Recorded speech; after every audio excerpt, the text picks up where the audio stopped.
How's that for a slice of fried gold? You think this is a fucking costume?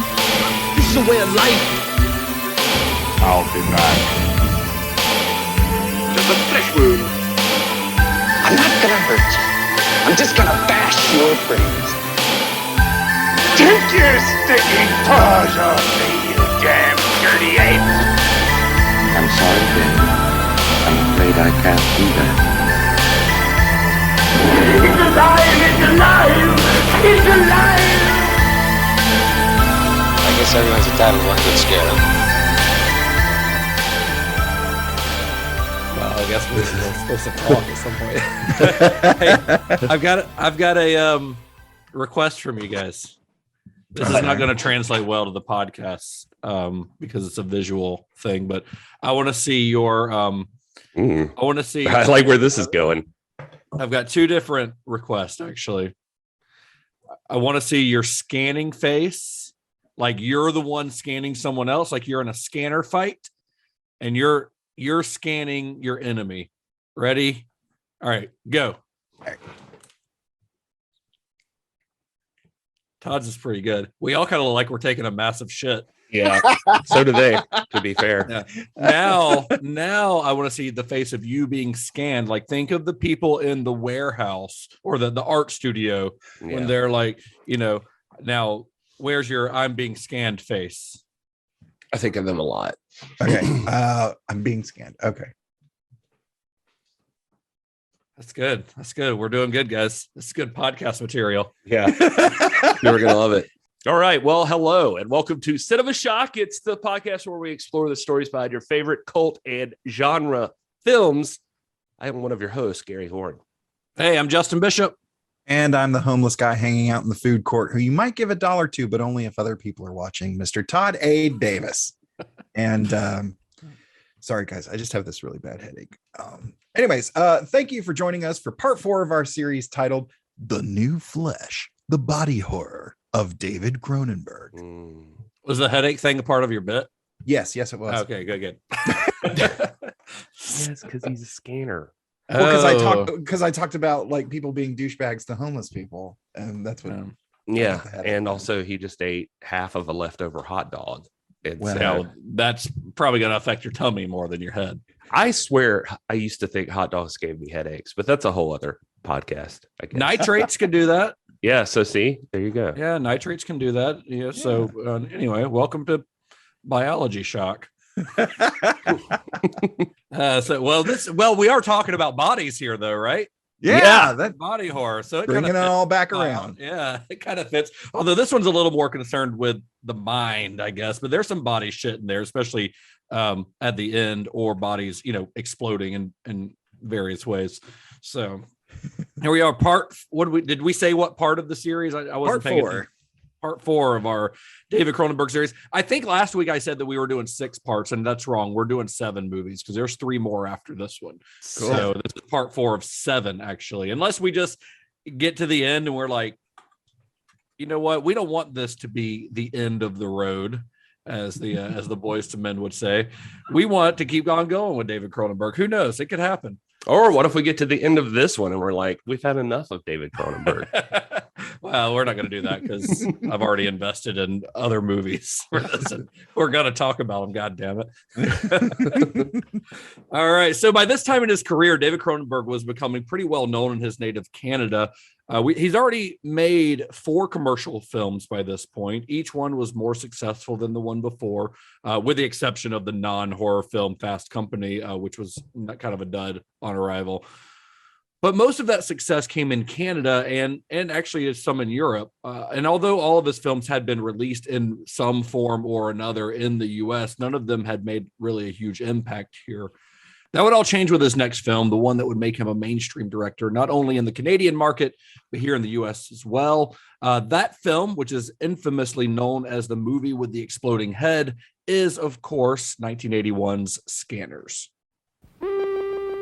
I would like to scan all of you in this room, one at a time. There are 4 billion people on Earth. 237 are scanners. They'll control your mind, conquer your will, manipulate your body like a toy. Self-destruct. 5 seconds. The pain begins. In your flesh. In your brain.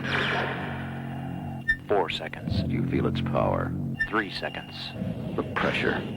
The pounding. The terror. 2 seconds. You can't breathe. It chokes you. It destroys you. 1 second.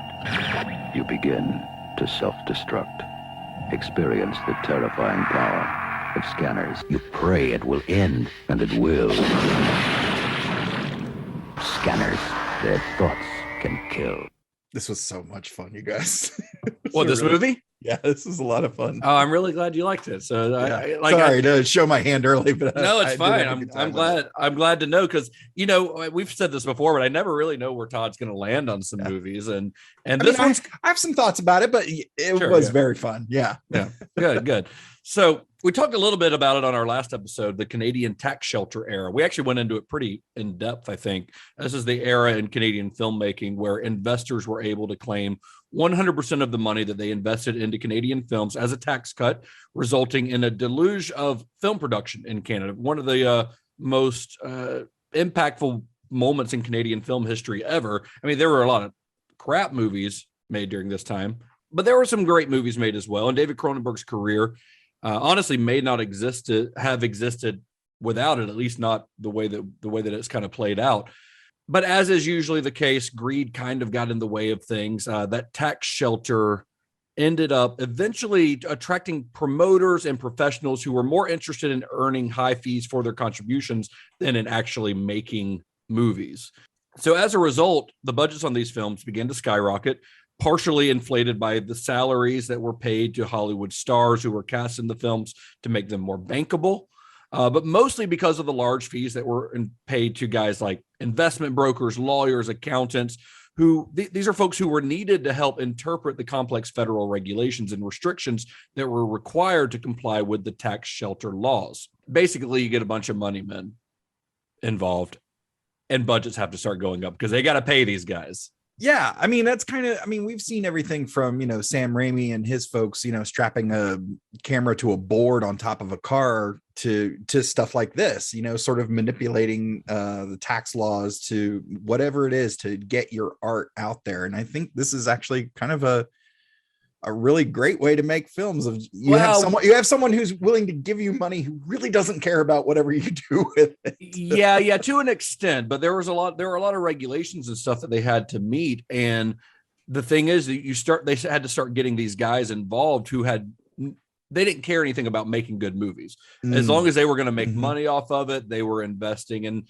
like we talked about on our last episode, some of these movies barely even got a release because they didn't have to get a release and they didn't have to make money at the box office for these guys to get their tax break. They weren't getting necessarily a return on investment in the same way that, a traditional movie investor might, but they were getting to write that off of their taxes of whatever they already owed. So, it's, there were some good things that came out of it, but it was short-lived, And eventually investor resistance began to grow. And in 1982, the tax rules were changed. They were changed to reflect a 50% write-off instead of 100%. And when that happened, the whole scheme had basically run its course. So Scanners was actually made at the tail end of this era, and it was rushed into production without a finished script, without constructed sets, in order to be able to claim the subsidies. The film, however, began its life much earlier, in the early 1970s, as a script called The Sensitives, which is a story about psychics that David Cronenberg had written. It later evolved into a broader story called Telepathy 2000, which, let's not forget David Cronenberg's really bad at making movie titles. Telepathy 2000 is a terrible name for a movie. But he actually was trying to get that into production with Roger Corman as the producer. So maybe he's like, hey, this guy made Death Race 2000. Maybe he'll make Telepathy 2000. Maybe it was a business move. I don't know. Well, yeah. And New World Pictures had distributed, The Brood. So maybe he was just like trying to play into that. Yeah. He already had a relationship with Roger Corman. And Cronenberg had been revising this story over the years and had actually originally planned to film it as a follow-up to Rabid before he moved on to The Brood, which, of course, we know that he decided to move on to The Brood because he was, let's say, inspired by his recent divorce. Yeah, I was reading one thing that said that he was working on Scanners up until about the time his wife got pregnant or something too, and then that kind of distracted him, and then the wife and him and all of that stuff happened, and then that led to The Brood basically. So also I guess this was that thing where Pierre David, who he had worked with before, that's also part of that relationship. I meant to say that earlier, that he had helped distribute The Brood, and so he had he literally says, like, we had some budget left over at the end of the year. We had 6 weeks to get something done, and we were like, get Cronenberg. We got the Scanners thing laying here. So, yeah, they knew that he had something, even though it wasn't a completed script at that point. They knew that he had, at least the building blocks to create something, and they had a working relationship. Pierre David had taken over from Cineflix, the distribution company that distributed Shivers and Rabid. Pierre David had taken over, so The Brood was kind of the beginning of their relationship. And Pierre David comes along with this one, and he knows that Cronenberg can bring stuff in on time and under budget, and figures, hey, we got a little bit of money to spend. Let's call this guy. He's a known quantity.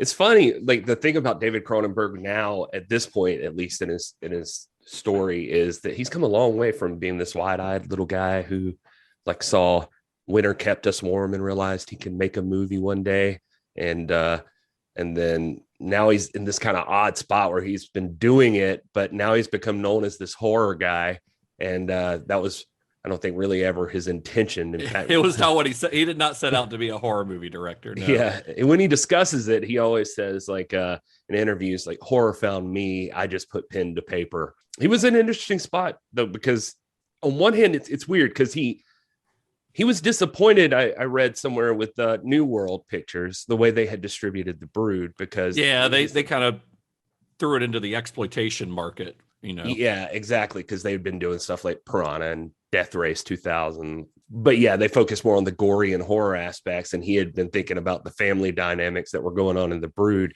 But he does say, like, I had a quote from him where he said, like, this was the most classic horror film I've done. The circular structure, generation into generation, the idea you think it's over and then suddenly you realize it's starting up again. So he talking gets about it. The Brood. Yeah, talking about The Brood. So it's not like he doesn't understand it. He does say this was the most straightforward horror, but I guess I see what his concern would be with stuff like that, because it affects how things are received, which I guess I'm bringing up just because Scanners, I think, also has this reputation for being like one of these major horror movies, and it's still David Cronenberg. It's still the same kind of thing. And it's not even the production company's fault, by the way. I was watching this Bob McLean interview on the Criterion DVD, and during the discussion, they talk about how somebody passed out at the screening watching Scanners. And so, he's getting those great screening reviews. And Cronenberg was like, we had 37 at Rabid, so I'm losing my touch, I guess. Can you imagine, like, if people don't faint at movies anymore? Because, you can see the shit on The Walking Dead or whatever. It's not like the gore's not a big deal. But there was a time, it seems, like in the late 70s, early 80s, where motherfuckers were just passing out all the time at horror movies. Like, because we've talked about the... not on this show, but we've talked about The Exorcist and how people were just like fainting left and right when they saw that movie. Nowadays, you only get it for like the Passion of the Christ and stuff. You gotta catch people unaware. You gotta kill Jesus. That's how you do it. That's how you get their attention. They should have known. Yeah, honestly. I was gonna say, it's funny he's got that rep though, but then Scanners is coming out. It's got its stuff, but he's still working with the same stuff that he's always been working with on this one. Just like the humanity of people and what separates human from, like, I don't know, like going into something else. And I don't know. I also just, script wise, since we were talking about it, I saw I think he's related it to like something like William S. Burroughs' story Naked Lunch, which he's gonna adapt later. Which he makes later on. But there's these people called the Cinders in there. But I was thinking, like, I was looking around and like Brian De Palma, like Carrie had just come out during Rabid, and he also came out with The Fury right after, where it's like telepaths get recruited to the CIA and stuff. But anyway, I was just thinking about that, what it was inspired by. The only other thing I wanted to add from that McLean interview, and then I'll shut the fuck up, is if you shut up, it's not going to be a very good podcast, honestly. Okay, yeah, fair enough. I thought it was funny in relation to the horror guy thing they were talking about. If how his kids viewed that or something, and he was saying his daughter loved it. His daughter loved watching horror movies, and she would invite friends over, and they would have parties and watch his movies. Cronenberg's daughter. Yeah, Cronenberg's daughter. Nice. And he said he insisted to her that she get like signed parental consent beforehand, but from the kids' parents, yeah, from the friends' parents, yeah, from the friends' parents, so that they could come over, and then he would like screen the movies for them. Nice. The main cast for Scanners includes Stephen Lack as Cameron Vale, Jennifer O'Neill as Kim Obrist, and Patrick McGoohan as Dr. Paul Ruth. So we're going to talk a little bit about these because these are all names that we've never had come up on the show before. We'll start with Stephen Lack because Stephen Lack's an interesting dude. If you look him up on IMDb, he's got a fairly small filmography. Scanners is easily his most notable film role. Outside of this film, he's probably most well known for a 1977 film called The Rubber Gun, a film that he also co-wrote along with that film's director, which was Alan Moyle, who we mentioned back in our Rabbit episode. He's the guy who kills Marilyn Chambers at the end and would go on to direct Pump Up the Volume and Empire Records. So there's I guess the Canadian film market's pretty small, so it's a small world, so there's going to be a lot of crossover. But yeah, they made that movie together, and Cronenberg had seen that movie, seen The Rubber Gun, and that's actually what led him to cast Lack in Scanners. Yeah, he's got a real leading man look. It's kind of surprising that he didn't do much else after except that. He's not a very good actor. Well, I I said a look. I didn't say he was a good actor. I don't know that he would take offense to that. He's like a very proud artist and the bohemian type guy, So it to your point, the smaller scene, he says in interviews like that, he was mostly concerned with art, painting and stuff like that. So he just you make friends in that scene in Montreal and stuff, and word gets around. He said it's kind of the center of the art scene, and so he just gets a call one day and is like, somebody needs your help, can you come act on this movie, or what are you doing these dates? And he's like, oh, I'm painting. So yeah, he's like, then you go help. He never set out to be an actor. He was an artist, and he's not done a lot since this movie acting wise, although he does have a small role in Dead Ringers with Cronenberg. But he's actually become a very successful and very well-known artist, a sculptor and a painter, mostly paint, I believe. So I'm giving him a pass on my leading man, my Cronenberg leading man criticisms.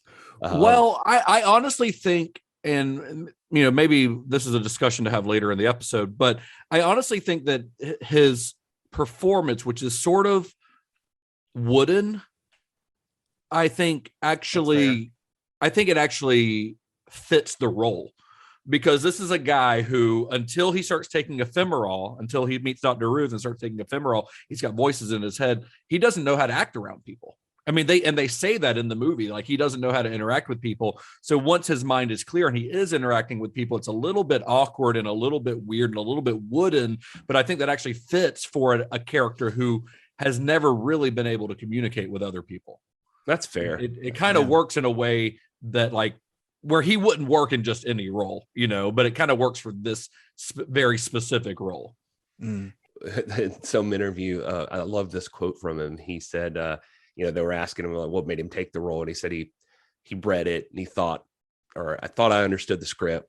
And what makes any work of art great is resistance. If you don't have resistance, you can't grow.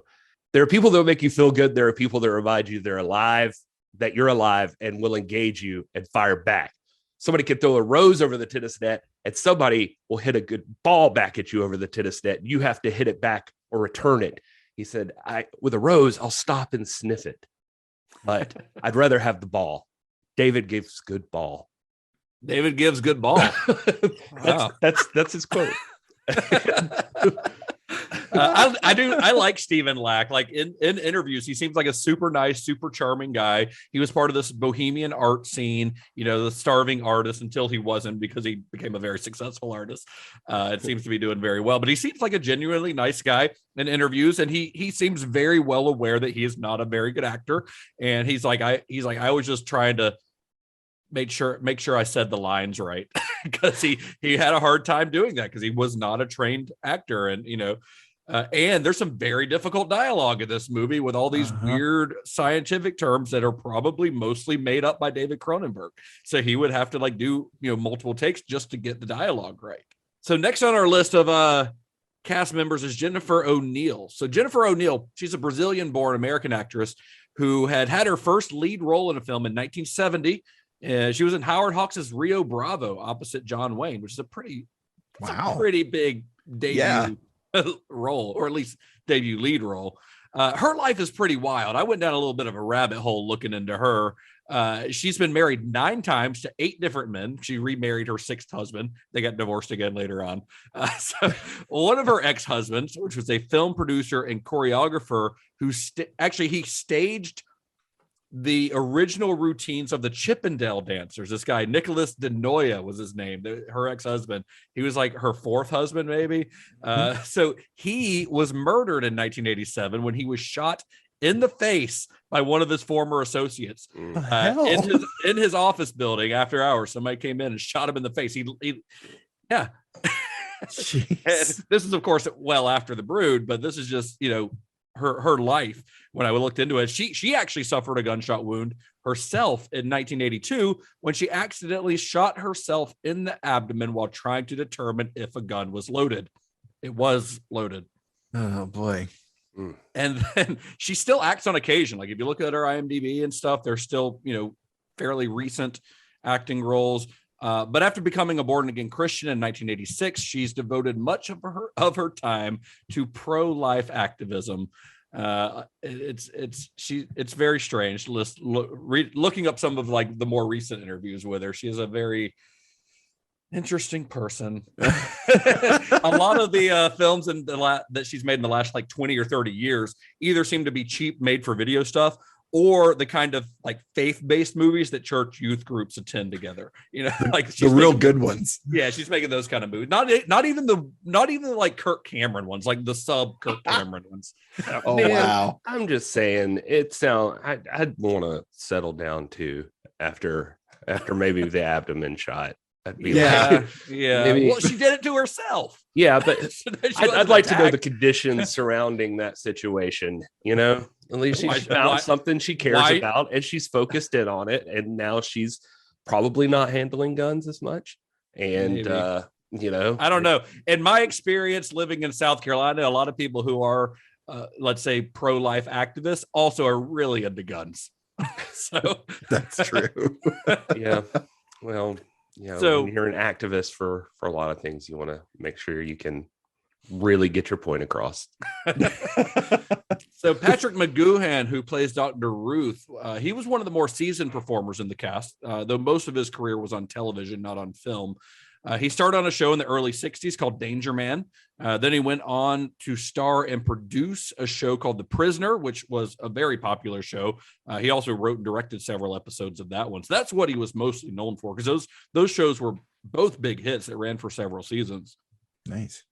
After Scanners, though, his most well-known film role is as King Edward in Braveheart. And his final film role was as Billy Bones in Disney's Treasure Planet. So that was his last film role. Was a voice role. Yeah, I like this guy a lot, though. Yeah, also like Oliver Reed, heavy drinker. Yeah, drunk a lot. Stephen Lack talked about he just was kind of quiet for a lot of the time, but he apparently didn't understand a lot of the script. Yeah, he said nobody explained sci-fi to him apparently, and so he was very frustrated. They said there was this like Winnebago they'd hang out in between shoots, and he said he was in there one day just screaming about how he did not understand I don't know what any of this means. And he was saying, this is absolutely meaningless. It's meaningless. It's okay. And, It's Stephen okay. Lack said he It's had to okay, try to. Pat. We understand. Yeah, he said Lack had to like comfort him, and he said Stephen Lack was like, I didn't really understand either. I just had faith that David was going to stitch this Frankenstein monster together. Yeah. And of course, we can't forget in my opinion, the true star of Scanners, the great Michael Ironside, making I think this is his third appearance on Cinema Shock. So he was in Total Recall, Starship Troopers in this. I think those are the only three. This is the appearance with the most hair. Yeah. Ironside was very early in his career at this time. He was, oddly enough, only about 30 years old when they filmed this movie. Wow. Which I don't know how that's possible, but I looked it up because he was born in 1951. This movie came out in 1981, right? So he was 29 to 30 years old during the filming of this. He's just always looked like he's like 45 to 50. He came out of the womb with a fucking comb over, this guy, and pock marks on his face. Like he came out, and that just wild-eyed grin. I do. Like I just turned 40 years old. Well, not just like 6 months ago. I'm 40 years old, and I feel a lot better about how I'm aging after seeing 29-year-old Michael Ironside in this movie. Nice. So as I said, he was born in 1951. He was born in Toronto. He's a Canadian as well. He made his feature film debut in a 1977 film called Outrageous, with an exclamation point at the end. That's the official title, so you can't forget that. He is credited as Drunk in that movie. He had a few other small roles in Canadian films in the following years, and they all have character names like torturer, pimp, bartender, murdered police detective. None of them have any real names for a while. But Scanners was his first major starring role. Maybe one of the first where his character actually had a name. Yeah, you want to talk about hustle, or if you don't like those words, just a guy who works hard, who like is determined that this is what I do. Michael Ironside seems like that guy. Like, there are those guys that like stumble into a role, or you're born and you look like, I don't want to take anything away from him, but you look like Chris Hemsworth. There's a good shot you're going to be in the Avengers one day. Right. But but Michael Ironside, he doesn't have any of that working for him, as Justin's been so keen to point out. And he's been going. He talks about, like, you read more about him. He was there on set all the time, anywhere he could get on set. And it didn't matter if he was in front of the screen or behind the camera. Like, he was working as a grip. He said he would be on a film in one place and then go work as a grip in another place. And that's just what he did, just to be seen and just to make, just to network and to get to know people and work his way in. But this was like his 13th or 14th movie at this time that he'd been on. And he said he was only there to audition for, at the time, it was only going to be the black and white scene that they showed Stephen Lack, like in the, where he wasn't even a main character. He was just auditioning for that. And then a week later, they called him back and were like, can you do more days? And he was like, sure. And he said the character literally evolved on the run. He said that's wild, because now, he became like practically the second lead of the movie. For something that was supposed to be like a one scene, and the fact that he's as good as he is, maybe they built up the role because they saw that guy in that scene and were like, oh, we got to give this guy more scenes. And of course, as we'll discuss a little bit, the script was in an ever evolving state during filming. Yeah, and he loved it, man. You hear him talk about it, like he's just like he said it, he was fully complimentary of David Cronenberg, saying that he was constantly having to change things and move things around and do things on the run. And he said he's seen other directors try to do that, and they always lose what's the point and what's going on. And he says that David like has this internal compass that keeps him focused on where exactly he's trying to get to.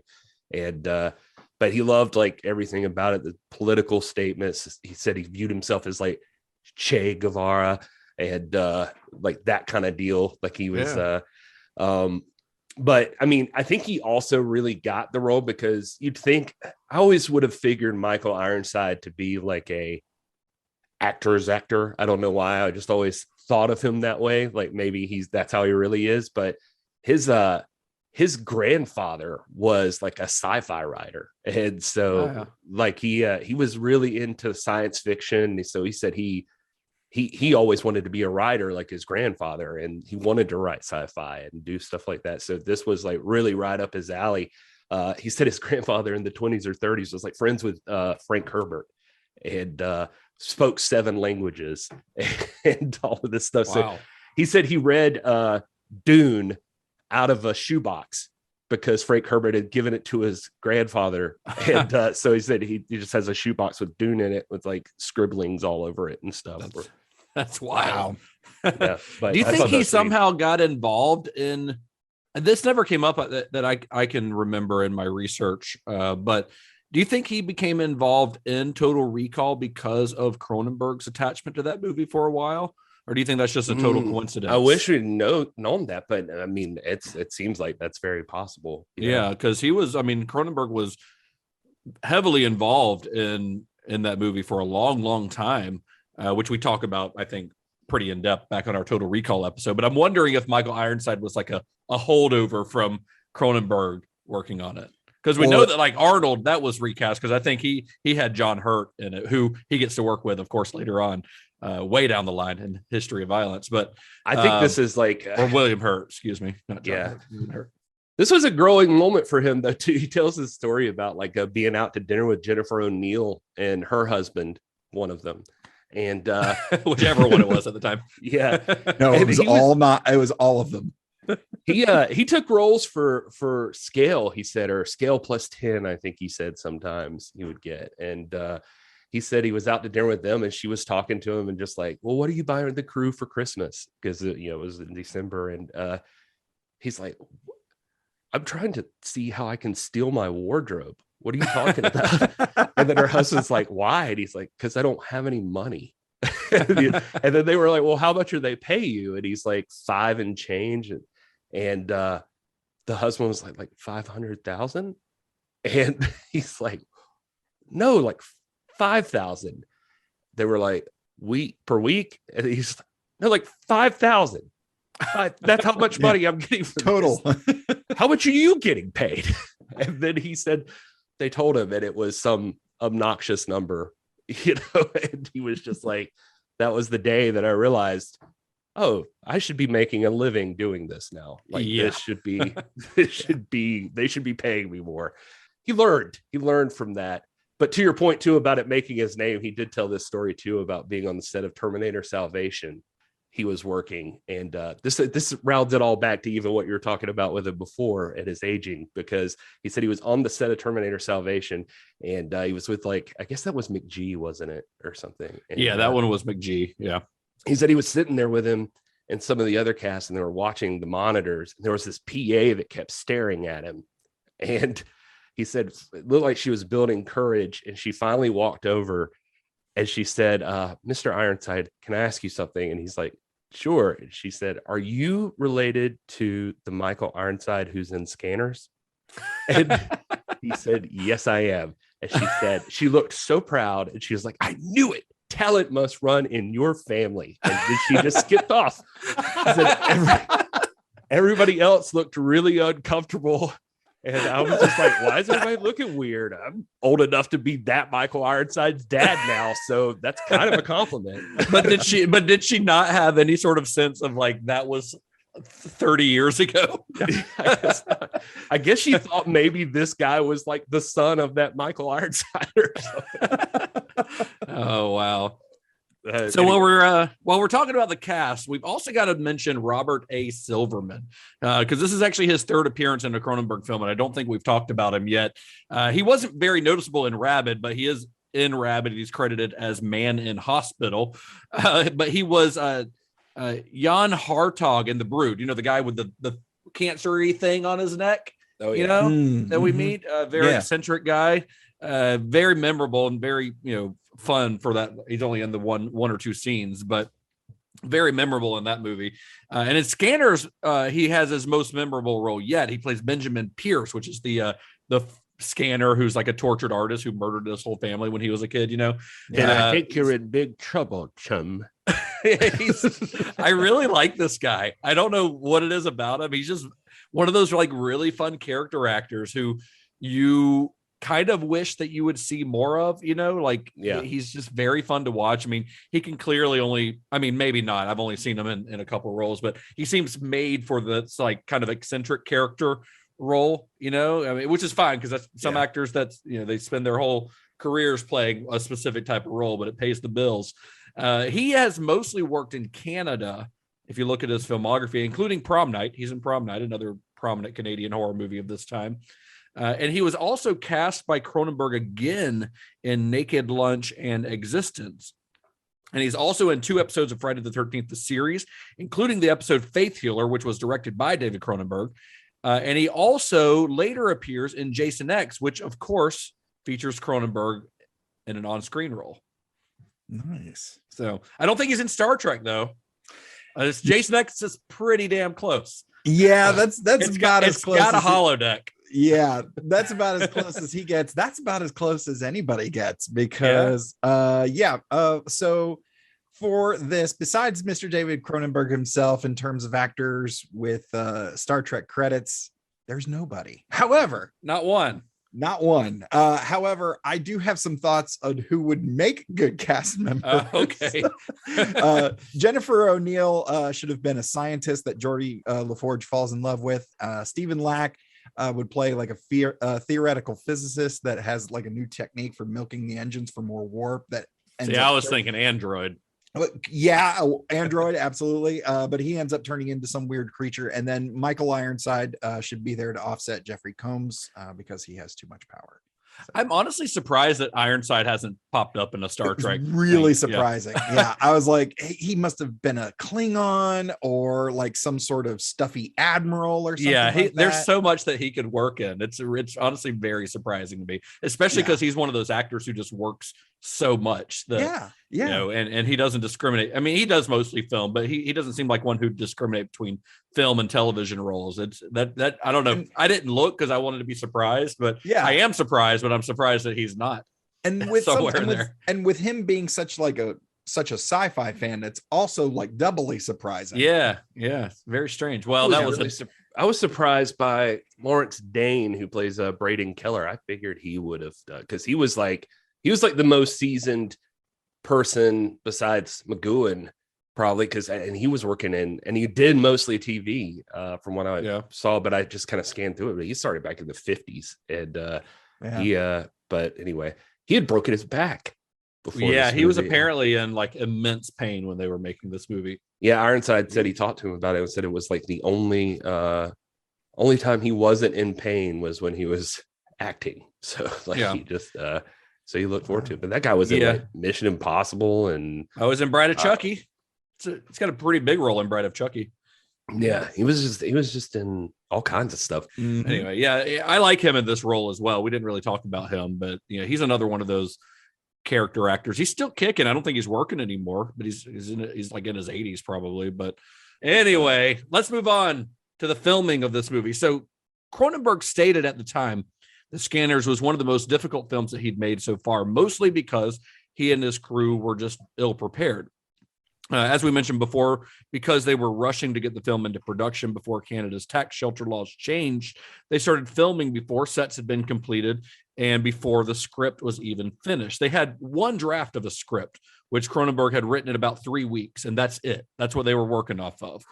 So Cronenberg said that he would spend most mornings of the shoot writing scenes, and then he'd scout for filming locations in the afternoon, and then they'd move on to actual filming. So that's how they're making this movie. It seems very chaotic and very stressful to me. Yeah. He would have to kind of juggle the film shooting schedule around to make scenes that weren't ready to happen later in the shoot. Like maybe a scene they would have go ahead and shot, but the sets aren't done or the special effects aren't ready. So they would have to move that to later in the shoot and move on to something else. It's not an ideal way to make a movie. Yeah, Stephen Lack talked about, first of all, David Cronenberg, I think that first day there was like a car wreck, like a fatal car wreck near the set or something. And just all of the crap. He said, I think he They called thought that, they were cursed. Yeah, he said that was quote the most disastrous shooting day I've ever had, like he said. And then he said Stephen Lack was saying that it was crazy. Like he had been on this film right before this, that it was like 10-hour slow moving days. And he'd done that for like 3 weeks. So he was super tired, but then he was just like helping out a buddy. So he came and did this. And he said that David was like always moving forward very quickly. 2 takes. That's it. That's all you got. Let's go. Wow. That's all they had time for. Yeah. Jeez. Yeah. And then also saying, of course, then you had things like Patrick McGowan drinking heavily and being in a bad mood. And Jennifer O'Neill apparently did not realize how violent the movie was. I should read the script, huh? Yeah. Oh, there wasn't a script. So she got upset somewhere in there, wanted to quit, and they had to convince her to stay on. Well, the film was primarily shot on location in Montreal and Toronto, although the film never really mentions where it takes place. Since the U.S. dominated the film market, the film kind of downplays its Canadian setting. They just they do this a few times in the movie, but they just refer to it as North America, kind of a generic North America. This is where this movie is set. Although there are several, if you look, there are several like bilingual signs in the background that are noticeable that have French writing on them. So, you know, if you've got a keen eye, you can definitely tell that they're in Canada. Also, it looks cold as fuck all the time. Yeah. So several of Cronenberg's previous collaborators, such as cinematographer Mark Irwin, art director Carol Spire, and composer Howard Shore, joined this one. But new to Cronenberg's crew for this film was makeup artist Dick Smith, who provided the prosthetics for the climactic scanner duel and for the iconic exploding head scene. I don't know that we've talked about Dick Smith before, and you know, he wasn't actually on set, I don't think, ever. He created stuff for this, but he had just gotten done doing another shoot, so he's like, I can work on this film, but I'm not coming to set, like, you know. So he would make, kind of how Joe Blasco did on Rabbit, I guess. He would make things in his studio and send them to the set where they would be applied by other technicians on set. But Dick Smith is a legendary makeup effects guy, often nicknamed the Godfather of makeup, maybe because he was responsible for makeup effects on The Godfather. But he also worked on films like The Exorcist. That's probably his most well-known piece of work. He did Taxi Driver. Later on did Death Becomes Her, Amadeus. He won an Academy Award for Amadeus. Like, this guy is an absolute legend. Like, you see it a lot now when you see people putting makeup effects on, but the idea of putting on prosthetic makeup on a face where you've got various layers, and instead of it being like a big mask, there's like, you've got a cheek piece, you've got a forehead piece, all put on kind of separately and then blended. That's a creation of Dick Smith. It's something that every like prosthetics makeup effects guy now uses all the time, but that was created by Dick Smith. Like, this guy's a legend.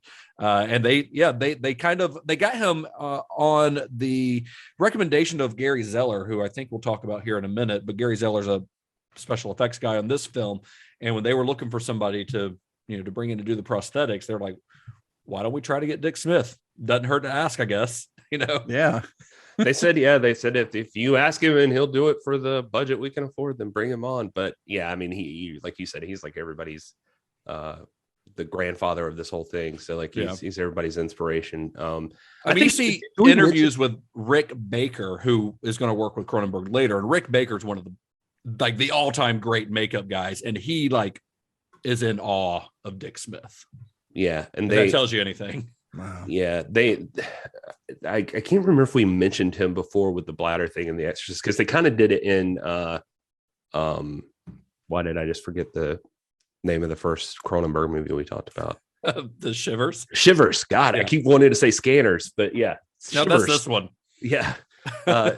It Shivers, they talk about, the pulsating little creature or something. They do the bladder effect in the scene where Barbara Steele is kissing what's her name, and the slug goes from one mouth to the other. That's right. And you see the like throat kind of pulse out.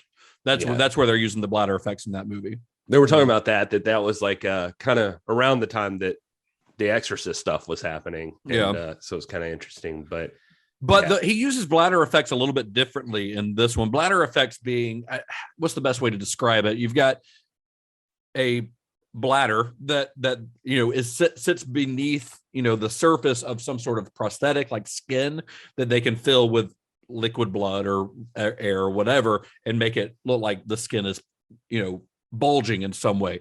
In Scanners, they did it in that last scene, that battle between Vale and Revok, where the veins are popping out of Michael Ironside's head or on the arms, or later on in the scene where Cameron Vale's face is actually splitting open. That's all done with bladder effects. Them doing it the way they do it with the veins is really cool, because that's using bladder effects in a way that had never really been done before, like this very specific shape.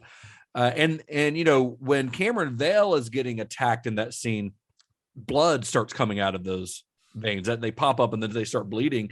And that was apparently never part of the plan originally, but because they were pumping stuff into the bladder, they're like, this stuff needs somewhere to go. So they I think poked a small hole in it. Stephen Lack was saying that was his idea. That he felt like that was the most he's contributed to a film, is like they couldn't get it to pump properly. And he was like, well, if you give it like a little air, then it'll go through. And they did it with people were using like some kind of silicon. But yeah, they said they talked a lot about Elvisite vinyl or something. They would paint layers of Elvisite, and then it was like the stuff from like dental dam rubber, and then they would like make the little tubes for the veins, and so then you put that on top of the layer you just painted. Then you paint another little layer over it. They talk about Dick Smith, like the thing with Dick Smith, and Baker said this especially, was like, you can't see lines. You can't, like, you could be standing next to the person, you can't tell what's real and what's not. And but yeah, then they'd have to poke a little hole in it to get it to pump properly. But then you pump the air or liquid through it, and then it pops up like a vein and it looks wicked.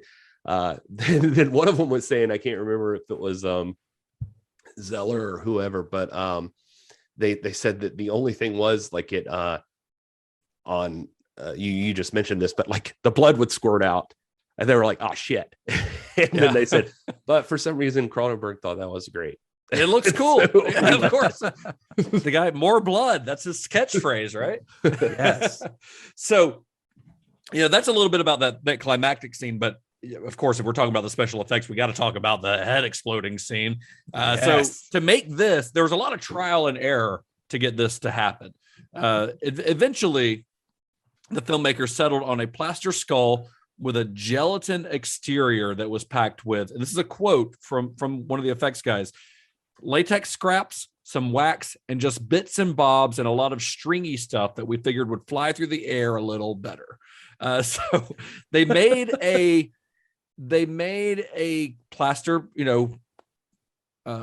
reproduction of the actor's head. Louis Legrand, I think, is his name. That's a great name. That's the actor who plays the scanner in that scene. So they made a plaster piece of his head and filled it with all this shit. And then they couldn't figure out how to make it explode. Oh, by the way, Stephen Dupuis, which is another one of the film's credited special effects artists, he gets interviewed a lot on the Blu-ray. He also says that they used some leftover hamburgers from craft services in that head. So nice. Some nice good stuff. Dupuis, by the way, he's another frequent Cronenberg collaborator. If you look into that guy, he'd go on to work on the special makeup effects on The Fly, for which he won an Academy Award that he shared with Chris Walas, who also, he's credited here as well on Scanners. He does some work here. And Dupuis would go on to do A History of Violence and A Dangerous Method with Cronenberg, kind of two of Cronenberg's later films, but also worked on films like RoboCop, Indiana Jones and the Last Crusade, Jason X, 300. And Walas has a pretty storied career as well, but I think we'll probably talk about him a little bit more in depth when we do The Fly in a couple of weeks. Nice. Anyway, back to that exploding head. So they can't figure out how to explode the head properly. They plan to blow it up with explosives, put some explosives in this thing, blow it up. But when it came time to film the scene, the explosives weren't working. They couldn't get them to do what they wanted them to do. So the crew's getting kind of fed up with how difficult this scene's becoming. You'd think this should be a pretty easy scene. We create a fake head, we blow it up. put a little bomb in it and blow it up. It should be easy, but it's not working. So, well, they had tried plaster, and they said that just looks like a plaster head blowing up. It does, yep. And then they said they tried wax, and that still doesn't feel right.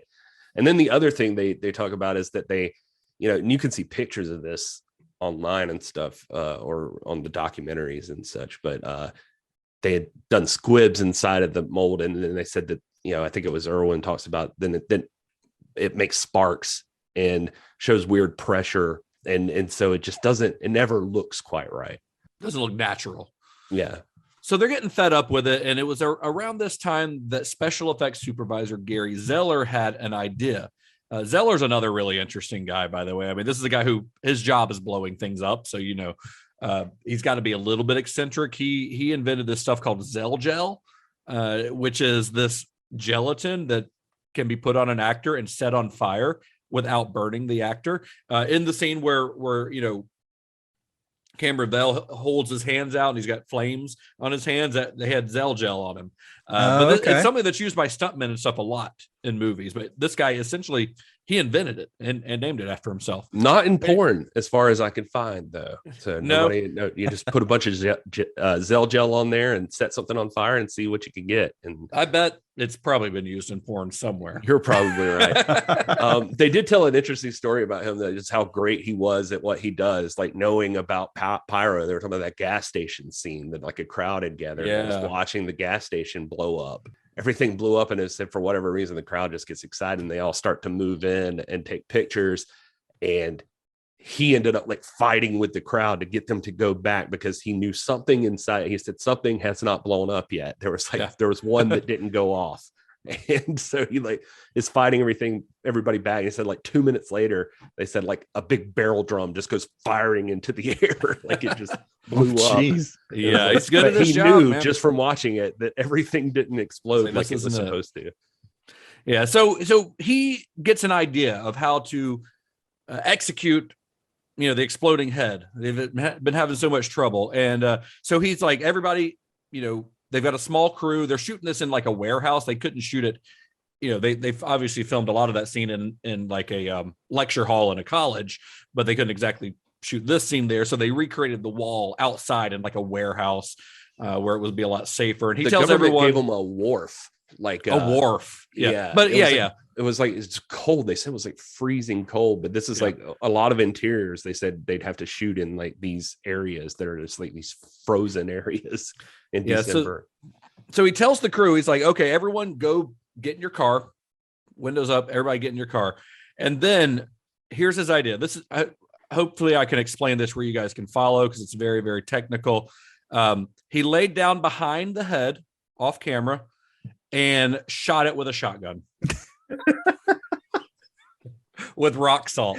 Nice. And I wish that there was footage of him doing that. There are photos of him laying behind it, from the side, from a profile, pointing the gun at it, but there's no footage of him actually pulling the trigger, which would be fun to see. So that's how one of the most famous death scenes in all of horror movies got made, is a guy literally just shot it with a shotgun and blew it up.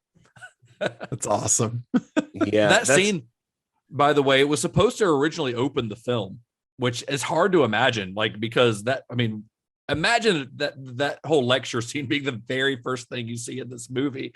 But it was so shocking to preview audiences that they actually found it harder to kind of pay attention to the rest of the film's fairly, complicated plot, because they were just so shocked by seeing this head explosion.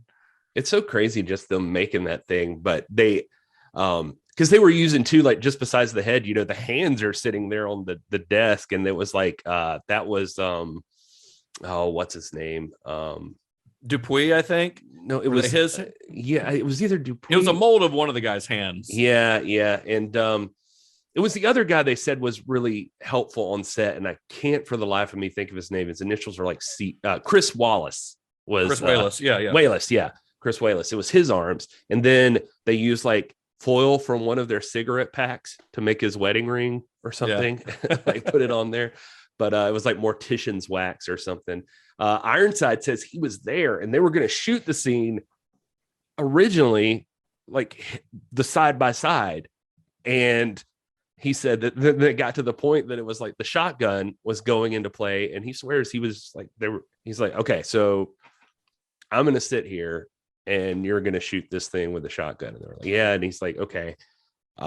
He's like, I've worked behind the camera a lot, so I assume you'll have plexiglass to protect your equipment, right? And they're like, yeah, because buckshot's going to be flying all around when you do this. They're like, yeah, maybe. And he's like, okay. He said, I thought about it for a minute. I'm like, all right, well, I need all of this money and I need you to get me this insurance policy. And they're like, you know what, we'll just make it like a one shot, just that guy on screen. Yeah. So, smart guy.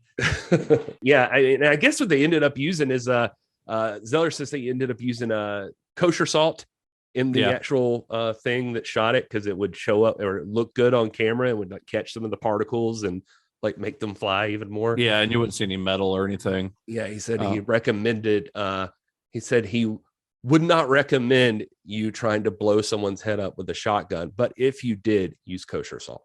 And I think they shot it like 3 or 4 more times, but they ended up using the very first shot that they got. So Sam and Dean from Supernatural, I mean, they also stand by salt rock. Well, that's because salt works better on ghosts, right? Right. Demons. Mm-hmm. So all in all, the film had about 9 weeks to shoot, which was Cronenberg's longest shoot yet, on a budget of about $5 million, which was his biggest budget yet. But because they had such a short preparation period and such a difficult production, Cronenberg requested from the producers, he requested a very long post-production period so that they could, mold this into the movie that they wanted to, using all of these kind of almost like scraps, because it was so difficult.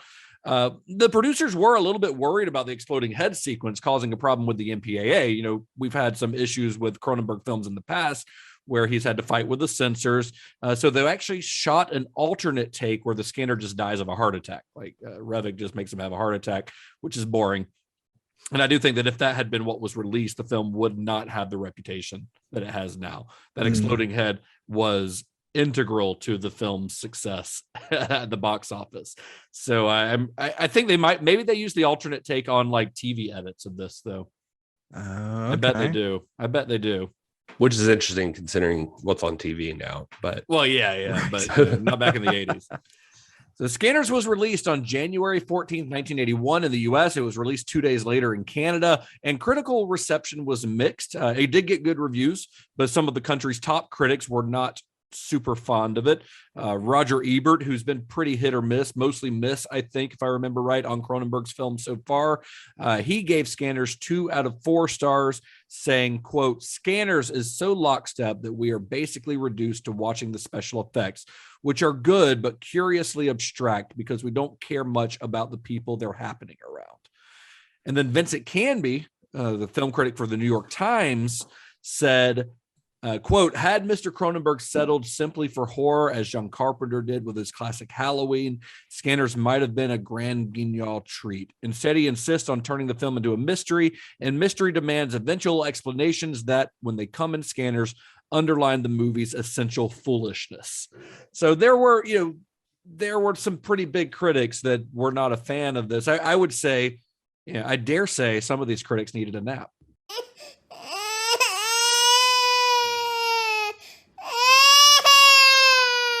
I do have to say one thing before we talk about more naps. Actually, maybe these people need a nap too. I'm just going to put this out there that this Roger Ebert review, where he talks about the grand guignol thing. Well, that was Vincent Canby, but I don't care. Vincent Canby, whatever. You guys, you need a nap. Not Roger Ebert, rest in peace. The final nap. Yeah, the final nap. I was like, there's no way to get out of this now that I've mentioned this. But the thing is that I don't know that I had heard. I don't care if this makes me less of a movie nerd than all of you. I don't know that I'd heard the grand guignol thing, but I ignored it the first time. The term? Yeah. We've mentioned it on this show before. We've had this conversation before, I feel like. I don't know if that's true, but even if it is, this even further solidifies my point that this is not a freaking word that you use regularly. But I saw it and I blame maybe this Canby guy for this, but I saw it in multiple reviews of this movie. And I'm like, there is no way all these people are just thinking of this. Like, this could have been the Grand Guignol thing. Go F yourself. Like, what? Really? I mean, it is a fairly commonly used terms especially when discussing horror. No, not by me. And I talk about horror a lot. And so I'm just throwing that out there. Maybe there are other people out there who agree. I'll take Gary's side on this. I'm unfamiliar with that as well. I don't think I've ever been in a conversation with Justin Bishop where he's just casually mentioned Grand Guignol. No, I don't use it. I'm just saying it is used. I've read it quite a lot. But I know we've talked about it on the show before. I know we have. Yeah, whatever. I'll find out which one. I'll find out which episode we talked about it on. Anyway, Gary, tell us about what the reviews you found on the internet. Well, I need a nap after that, but there were plenty of people that saw this movie and were not big fans, and they had a lot to say about it, and they're probably going to need a nap afterwards. Let's see. Here's one from Amazon. I forgot to put the person's name, but they said, I'm not sure if it was the wooden acting or the pedantic dialogue contrived purely. Here's another one of these assholes. Strophe and antistrophe. Is that a thing? I don't even know what that is. I don't know what that is either. It's purely strophe / antistrophe style. Now look at this. Now we got to do this. Antistrophe. This should have been part of your The preparation. second section of an ancient Greek choral ode or of one division of. Okay, whatever. For plot exposition. I'm not sure if it was that killed this film for me. I felt I was being dragged through a film that would have been better rendered as a novel. Let's see what they're going for here. But even in a novel, the character relationships wouldn't have worked. Suffice to now I'm questioning everything. It's suffice. Suffice to say, Gary's learning how to read today. that in my view, this reviewer is too smart for me. But in my view, if characters and concepts aren't introduced in action, they don't exist. Hemingway used to say that. Yeah, okay. Fuck this person. Hemingway used to say that I just saw it was long and it seemed like they were complaining a lot, so I just copied and pasted it here. Gary, it still shocks me that you don't actually read these before we go to record. Sometimes I think it's fun to find out together until they suck. Let me do the short version of that review. I'm so lonely. Actually, so lonely, guys. Hemingway used to say that if you used an adjective, you didn't use the right noun. Well, if you have to have explicit exposition using tedious dialogue between two flat characters in a tableau, you haven't selected the right actions to film. The film started with a fine sequence in which most critical knowledge about the characters was conveyed wordlessly. Unfortunately, the characters did open their mouths and ceased to be real people. They became simply bloodless instruments to explain the plot, revealing Mr. Cronenberg's utter contempt for his audience. It seems as if he forgot that just because people can't scan, it doesn't mean they can't make inferences. The film culminates in a Scooby-Doo style big reveal scene containing perhaps half the script, but none of the justification for the revealed secrets. It's hard to suspend disbelief for long enough to reach that point. I mean, couldn't they have just scanned each other's minds for all this expository information? It's impossible to do anything once the big reveal scene begins except distractedly read the DVD's packaging material looking for the runtime to see how long the antagonist's explanation or this review will last. This film's tiresome devices made me long for the comparatively engrossing characters and carefree plot of, say, a film based on an Ayn Rand novel. Wow. That person needs to be given a wedgie. That's maybe the best response. Yeah. I was just going to agree with them because I just can't. This person says, I'd rate this with the worst movies I've ever seen. I found it boring, muddled, badly acted, and not even particularly horrific. About halfway through, the budget for exploding heads seems to have run out, and the movie takes a nosedive to even lower depths of awfulness. At about the same point, I and my family members began making wisecracks and not really caring what happened anymore. It's that kind of movie. Scanners 2 is a better movie and kept me modestly amused, but not this one. Bold. That's a bold statement. Yeah, there you go. Collective Drivel said, you ever have a movie you've been meaning to watch for so long and you end up starting and finishing Degree before you actually sit down and watch it? And you know what? In all that time, nobody warned you that this film was boring. This film must be a joyride if you love old men in suits. Like, the first 15 minutes are amazing. Then the rest of the film were just dull. I don't want to be too mean, but honestly, this film felt like it lasted 3 times its runtime. I honestly wish I hadn't watched this. I don't think I've felt this bored and uninvested in a movie for a long, long time. Ooh. Finally, from Inspector Gadget, the person who needs the biggest nap, I believe, says, well, is this the first real person. Inspector Gadget? Is this a verified account? Well, it's Inspector Gadget, but it could easily be like Dr. Claw impersonating Inspector Gadget. It's like, could be Penny, because you with bad reviews, Gadget. I think it could be Penny. I think That maybe was she's really murdered, good. maybe she's murdered the inspector and assumed his identity. well, let's see. Would Penny say this?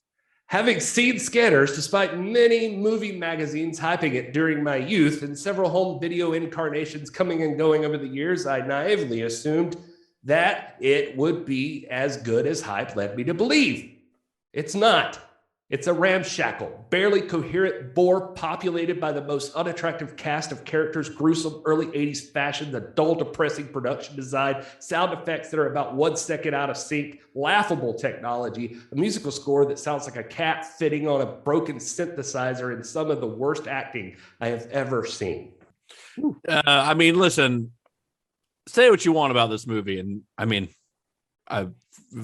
my cards on the table. I like this movie a lot, but you can't talk shit about Howard Shore's score. It is very synth driven, but it is perfect for this movie. I think his work on all of Cronenberg's movies is just absolutely stellar. So those reviews, not these reviews necessarily, because these weren't out at the time, but the reviews of Roger Ebert, Vincent Canby, and the like. They didn't stop audiences from going to see the film, and they were not necessarily in the majority. It was like 50-50, negative to positive reviews. But the film proved to be pretty popular with audiences. It actually proved to be David Cronenberg's biggest financial hit so far, grossing over $14 million at the box office. He had finally broken into the mainstream, not just in Canada, but in the US. This movie put him on the map. He was on the cover of Fangoria. He was on the cover of Cinefantastique. Like this, he had arrived as like one of the masters of horror. Even in 1981, when the movie was released, Scanners was already known as the movie where the guy's head explodes. And the early buzz around the film was heavily focused on that scene. And I made a comment about this earlier, but it's very possible that the film's box office success hinged on people wanting to see this dude's head blow up. This was a time when think of where horror movies were in the late 70s, early 80s. Gore was king at this time. In the late 70s and early 80s, horror had really started to move into a more like visceral, violent direction. You had Romero's Dawn of the Dead. That was a big part of that, as was Ridley Scott's Alien, which came out just a couple years, both of those a couple years before this. Both great films, both great showcases for special effects, both containing some remarkable moments of gore. 1980 saw the release of Friday the 13th, a film that sort of solidified that what horror movie fans wanted was gore and cool looking prosthetics blowing up and getting stabbed and whatever. And it wouldn't be long before we got special effects showcases like The Howling and American Werewolf in London, both 1981. John Carpenter's The Thing, which came out not long after Scanners. The difference in those films, not necessarily the John Carpenter's The Thing, but in some of these films is that the difference between, I'd say, something like Friday the 13th, the slasher movies that were coming around at this time, or even Dawn of the Dead. I love all those movies, but Cronenberg's doing something very different here in that there's no like tongue-in-cheek moments. There's no fun deaths. I mean, yeah, it's fun to watch the guy's head explode, but it's not like the movie's not just like peppered with kills for the sake of kills. Right. There's not a lot of like fun. There's not a lot of people making wisecracks after a death or anything like that. Cronenberg is very clinical. Throughout his career, he's a very clinical director. I think that rubs some audiences the wrong way. I think a lot of people find him very cold as a result. But there's really no levity in his films. There's not a lot of there aren't jokes. There's nothing to like make the audience feel at ease, like there are in a lot of these other horror films. Which is him in general. I mean, you even hear like Steven Supue talk about him or anything. They're just like, he's quiet, calm, dry sense of humor. Yeah. He's not like arrogant or anything. I mean, he seems like a good guy, but he's very much, they'll say like, you know, he'll be calm and then it's like time to go. And then he's like really quick. And then he's back to just being like chill rock. Yeah. And if I'm being honest, as much as I love that head explosion scene, because it's super fun, no matter how many times I see it, it's a super fun effect. But I think the film's finale, the battle between Revok and Vale, absolutely tops that head explosion scene. I love the finale of this movie. I think it's an incredible piece of filmmaking. There's a reason that image of Michael Ironside where he's screaming with the like whiteout eyes, you know, where he's like super tense. Yeah. There's a reason that's used on nearly every like poster and piece of promotional material for this film. It is an incredible image. That the shot in particular where they're shooting him through the fire. Well, I think Cameron's already caught on fire, and there's like, I guess they put a fire bar in front of the camera and shooting him kind of in the distance with those whited out eyes. It is just a super cool moment, just a great intense moment. I mean, the entire film is leading up to this moment, and I feel like Cronenberg knows that. Like he knows that the whole movie is sort of building towards a confrontation between Revok and Vale. And Cronenberg knew he had to stick the landing, and they actually went back and reshot that scene because I guess he felt like it didn't quite live up to what it needed to be the first time. So they went back and reshot it. And I think he absolutely sticks the landing because I think the finale of this movie is pretty incredible. Yeah. Yeah. I mean, it's such a small detail of what's going on, but like when Stephen Lang's eyes pop, mm-hmm. I was sitting here with my wife. That one got me too. I mean, because my wife was, buried in her phone. She doesn't care. But I almost came out of my seat. It was just like, oh shit. Yeah, it's great. It is great. Yeah, it's fun. So we talked a little bit about this before you watched it, Todd, but you were trying to convince your wife to watch the movie because she's not big on horror movies. And you were kind of trying to convince her that this was more of a sci-fi movie. Yeah. So that didn't convince her to really get into it though. No, not really. She would glance up every now and then and just kind of, all right. Yeah, I don't know. She just wasn't feeling this one. I think but you enjoyed it. I did enjoy it. Yeah. I mean, it probably could have benefited from some more time on the script, a little bit better organization, better actors, all those things. And that's fine. But like, as it is, like, it's really solid. It's a really solid sci-fi think piece. We were talking about, you just finished talking about with this horror, there's not like a lot of jokes and stuff like that. And I feel like he's not making a horror comedy. He's making a horror drama. Like this is you could almost like, if you took out the whole scanner thing, this might be some sort of like political thriller. Yeah. Like, hey, we're doing this thing and there's this computer that's involved and we're, this small group of people is going to take over this country and the world. Like that's a lot of political thriller plots. No, I absolutely agree. The fact is, I don't think that Scanners really is a horror film. I think it gets lumped in with horror because of Cronenberg's reputation prior to this, and because there are, at least two really good gore scenes. I mentioned that this was on the cover of Fangoria. The exploding head was the cover image that Fangoria used. It was issue number 10 of Fangoria. Nice. And so like the horror community embraced it because it was using stuff like that. But the plot, the movie itself is not really a horror movie. It is a sci-fi movie. And it is a sort of mystery espionage film.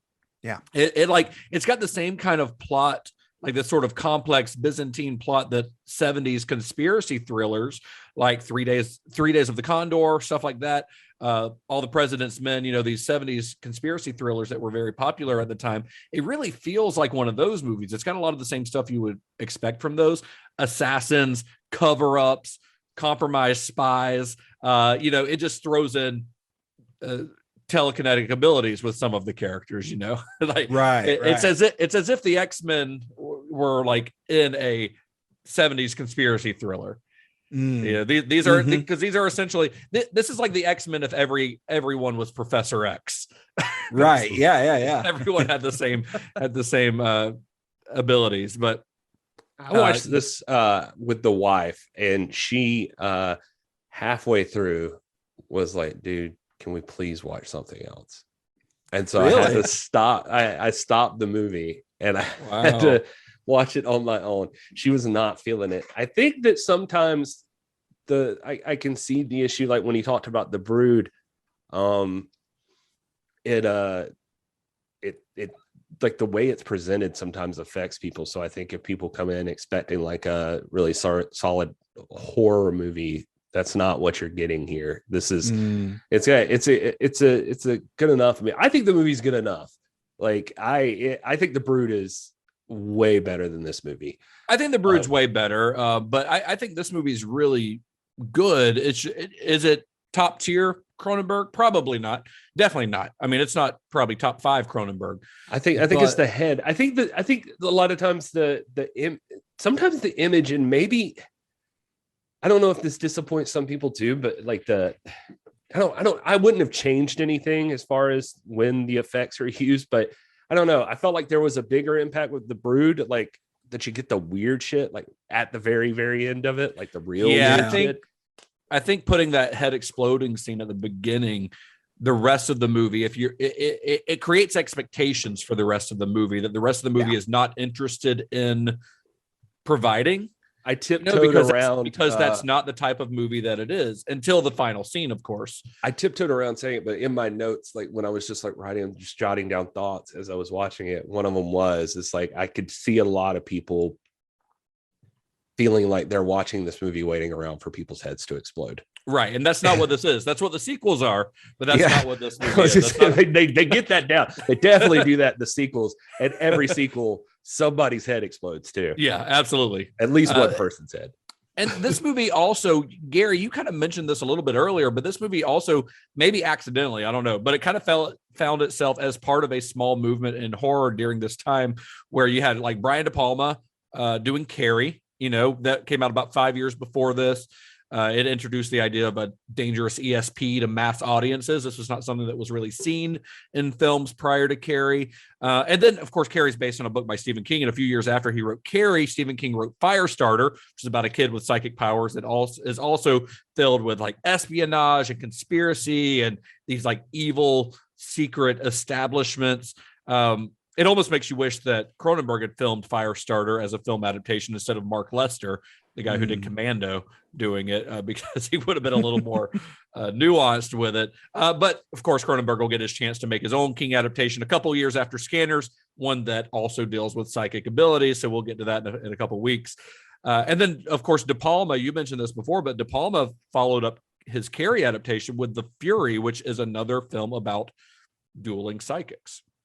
And it's very much also a conspiracy thriller that also has people with psychic abilities in it. It's a section of filmography that I think I'd like to blame for the reason why nowadays you have people in funny buffalo hats raiding the Capitol building and trying to find child torture porn basements and pizza shops. I don't think we can blame Carrie and Scanners on that. I think there's plenty we can blame on that, but I don't think these movies are it. I think you can blame what you can blame these movies for are Friday the 13th part. What is it? 6 where with the psychic 100%. That's what you can blame. Jason versus Carrie. Yeah. That's what you can blame these movies on. Is lesser horror movies. Well, in that case, I take it all back because good job, everybody. Yeah, that movie rules. It's one of my favorite Jason movies. It's so stupid, but and honestly, like It's 7, by the way, just so nobody yells. Oh yeah, six is actually 6 is legit my favorite Jason movie. That's Jason Lives. Yeah, number 7. Yeah, Jason Lives. But Jason 7 is the one where he fights Carrie, basically. But then you've also got movies like, I don't know, Dream Warriors came out. I feel like Dream Warriors is part of that same lineage, you know. Anyway, you know, was this connected to LSD or something, or was this what's the other MK Ultra?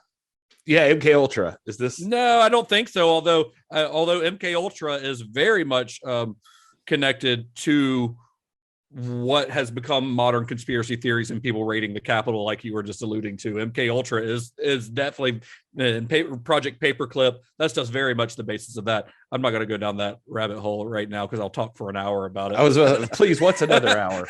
But we can see in this movie, I think we can see David Cronenberg moving further and further into the mainstream, but he's not selling out. Like, this is still very much a David Cronenberg movie, and you can say that about every David Cronenberg movie, no matter how mainstream they get. I think The Fly is probably his most mainstream, at least until A History of Violence, but they all are very much David Cronenberg movies. Fast Company is the only real outlier in his filmography that doesn't really feel like a David Cronenberg movie.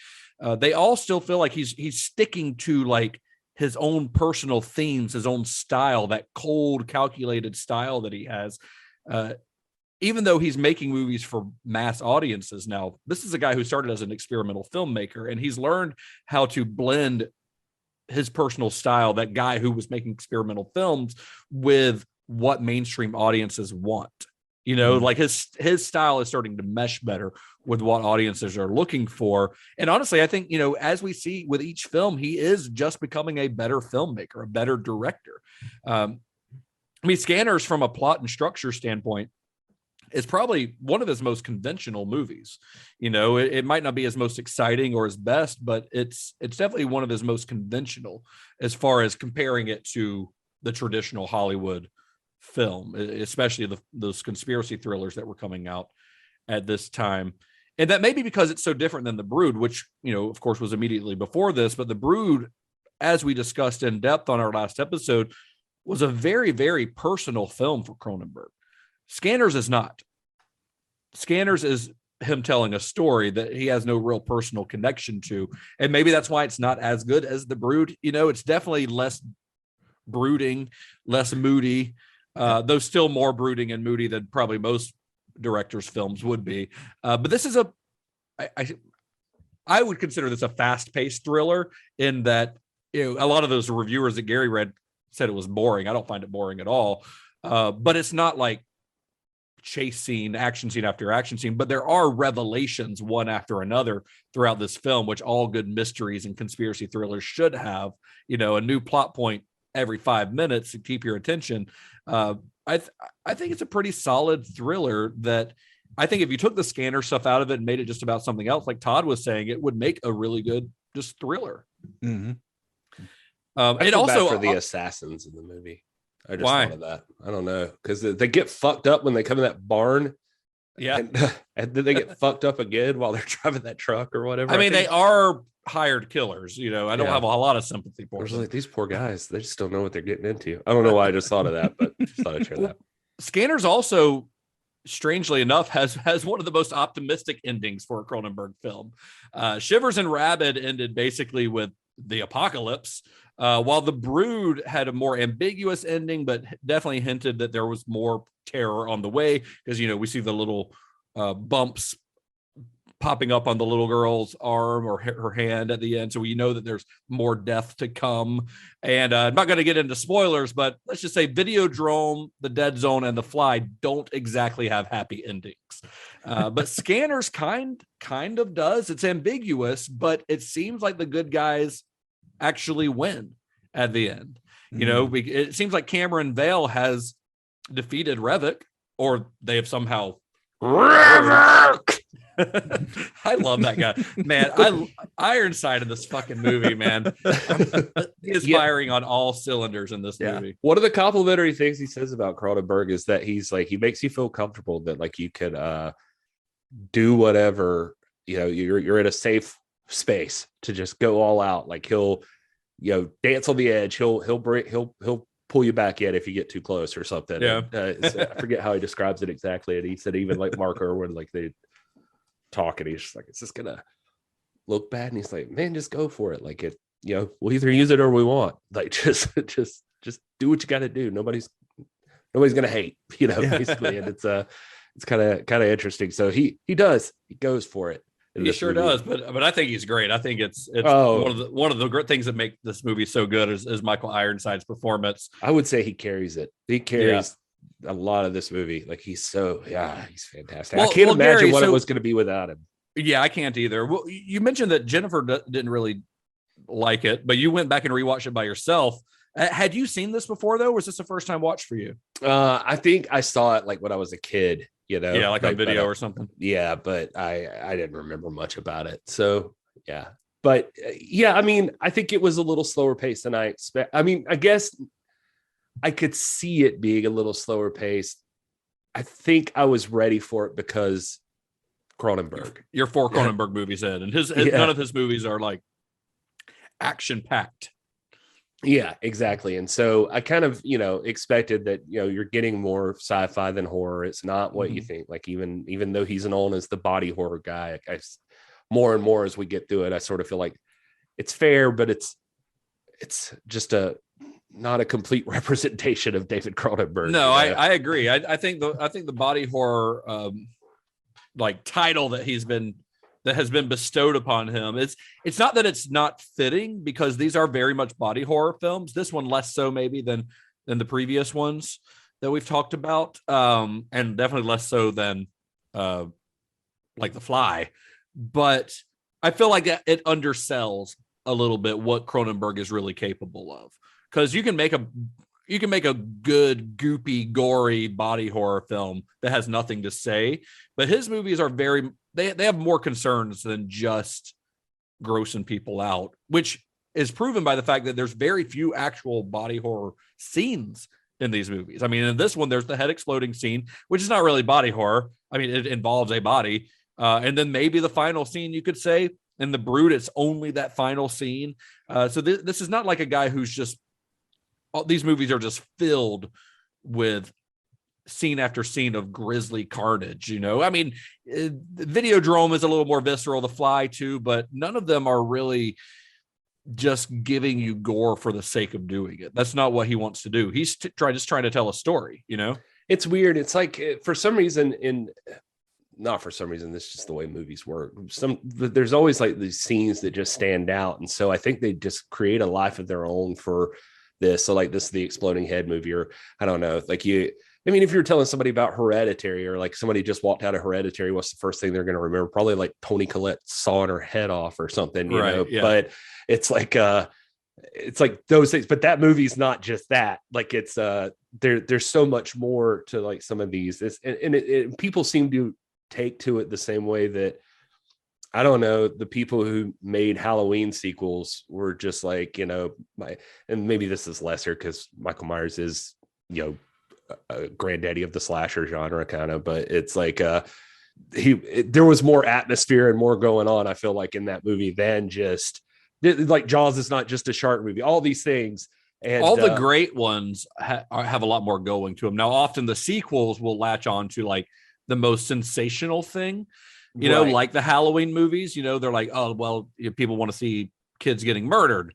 That's what Halloween's about, but it wasn't exploitative in any way, the way that John Carpenter made it. Same with like the shark in Jaws, whereas the sequels, isn't Jaws 2 the one where like the Jaws' cousin or somebody's hunting the Brody family? like it's a revenge mission.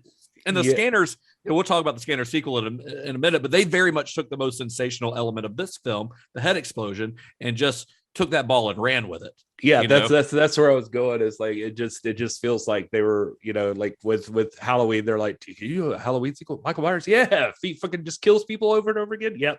All right. This one, they're just like, Skaters. What was that one? The guy's head explodes. Oh yeah, let's do more of that. yeah. I love fucking blowing people up on screen. So, let's talk about it. So Pierre David, he's the guy we mentioned earlier, the producer who started working with Cronenberg back on The Brood. was the producer this time again as well, and he retained the rights to Scanners. So after this film was fairly successful at the box office, he decided to sign off on not one, but 2 sequels to the film.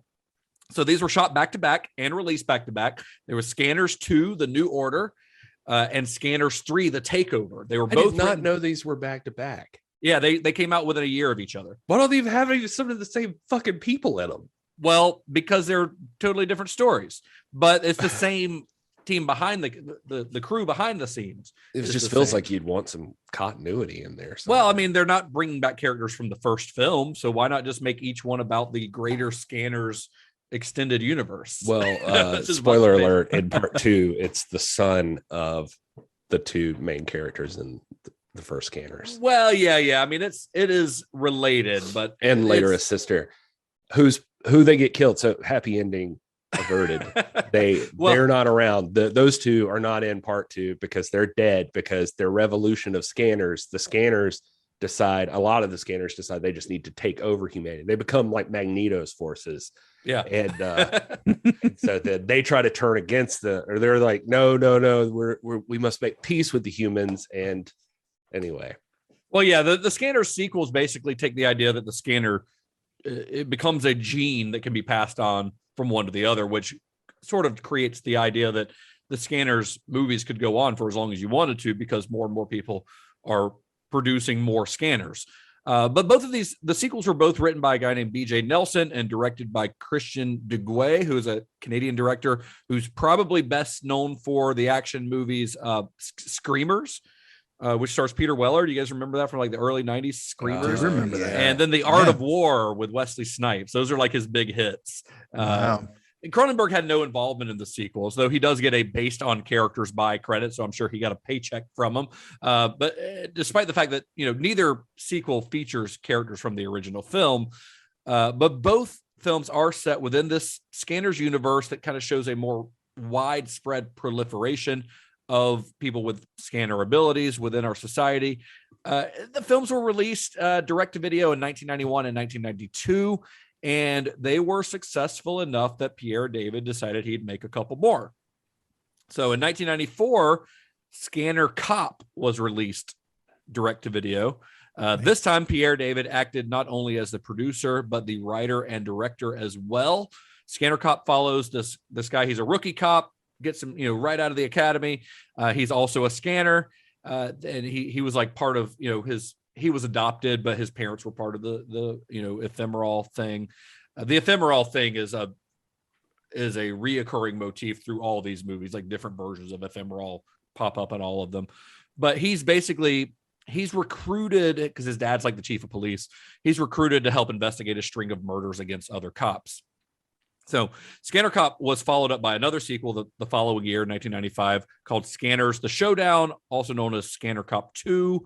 It stars Daniel Quinn. He's the same guy who played the main character in Scanner Cop. So this is like the first like true sequel where it actually has the same characters, Scanner Cop 2 to Scanner Cop. So Daniel Quinn, the main actor from the first Scanner Cop, he's a little further in his career. He's a detective now, and he's hunting for a serial killer who's targeting other scanners. So it's basically the first one, but yeah, but this guy is he's sort of sucking the life force from other scanners to become more powerful. He's like a scanner vampire. So it's Scanner Cop versus Scanner serial killer. And nice. It's the only sequel to feature recurring characters from any of the other films. It was directed by a guy named Steve Barnett, who hasn't directed much else, but has had steady work as a production supervisor. Like he's still doing that now. He's the list of movies he works on is impressive, but he's a production supervisor primarily these days. And Scanner Cop 2 was from a script written by a guy named Mark Sevi, who wrote like Ghoulies 4 and a bunch of other direct-to-video garbage that you've never heard of. I think the sequels, I'll be honest, they're all super fun. They're all worth watching, especially part 3. Well, for like you said, for direct to DVD stuff. Yeah. But part 3 is like just the 80-ist movie you've ever seen, and it is just fucking nuts. They're all pretty fun, but part 3 is like I would highly recommend watching part 3 and watch part 2. Part 2 is worth watching. It's fun, but part 3 just like that's the one with the underwater head explosion, right? Part 3. Mm-hmm. Yeah. Which is one of my favorite deaths in the whole series. It's also the one where a guy gets his head like on the verge of exploding, right? Or is that Scanner Cop? Where the guy's like, where it smashes his head. No, it is part 3. This guy, his head gets really big, but it never quite gets to the explosion. But he doesn't blow it up all the way. But so he's just got a big misshapen head. Out of the movie. It's so dumb. But Scanner, and those are easier to find. Scanner Cop 2 and 3. They you can find them. I'm sure you probably streamed them somewhere, Gary, right? Yeah, I just rented them, honestly. Yeah, I bought the Scream Factory, Shout Factory like double feature because it's like $12 for both movies. There are no special features or anything, but if you want the movies, they're really inexpensive. Scanner Cop 1 and 2, though, they were released on 4K ultra high def from Vinegar Syndrome back last fall, and I bought that set, and I've been waiting till now to watch it, and I'm really glad I did, because first of all, seeing these movies in like the highest definition, this is just what Vinegar Syndrome amazes me. I'm not going to go on this huge rant about Vinegar Syndrome, but I'm a huge fan of them because they take movies like this and treat them like absolute royalty, and give them the 4K treatment, special features, the works. And Scanner Cop 2 and 3, they've got interviews, like behind the scenes things with Pierre David. So it's really fun, but they're both really fun to watch. And the guy, Daniel Quinn, who plays the cop, makes the absolute best /worst scanning faces of anyone in the whole series. That's the other weird part, right? Is like, go ahead. You finish what you're saying. No, go ahead. I was just gonna say, I mean, that's the part that's gonna be hard to overcome for any one of these movies, is that yes, it is some actors like just being fucking weird, staring at each other. Well, yeah, and I think that's I think the sequels kind of prove that there's a fine line between eerie and goofy when it comes to just like showing multiple shots of people staring intensely at each other. Because watching the sequels, as fun as they are, it proves just how much of a master of tone Cronenberg really is, because he managed to have a bunch of those scenes without it coming across as goofy. But every single time people do it in the sequels, it's really silly because it's just people staring, and that off screen they were just like practicing making like a vein pop out of their head. Daniel Quinn, every time he's on screen, I'm like, there is no way he didn't pop an O-ring or something when he was filming that scene, because it looks painful. But the sequels also, the second one, Scanner Cop 2, I can't remember on Scanner Cop 1. I'm sure he did both. But John Carl Buechler, who's a special effects artist, he died a couple years ago, but he got his start on, Charles Band movies and stuff, but he also did Friday the 13th Part 7.